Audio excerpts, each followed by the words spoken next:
Is that a camera? Wait. It's not chicken feet. Espérate, que no es pate pollo. Ven, come.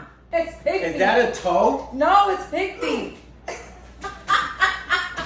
Antes que ustedes se casen, mi gente, averigüen su pareja everything you need to know about their parents, about their sisters, lo que comen.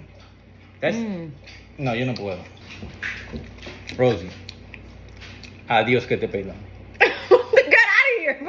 My husband is missing out. Let me show you guys how to make this. First, I picked up salted pig feet at my local sea town. And because it's salted, I had to wash it several times. I used lemon, but you guys can use vinegar or naranja agria. It's totally up to you. Once cleaned, I added it to my Dutch oven with onions, bay leaf, garlic, oregano, and I covered it with enough water and allowed it to simmer for about 2 hours. Add in water as needed. If you have a pressure cooker, you can cut down this time to 25 to 30 minutes. You're looking for tender pig feet. Once tender, I removed it from my Dutch oven and I did reserve some of that pig feet water. I used the same Dutch oven and I added avocado oil, tomato paste, some chicken seasoning, and all the veggies you see on screen. And I added the cooked pig feet to give it some nice color. I then added some water, some smoked paprika, lemon juice, and fresh cilantro and let it simmer until nice and saucy.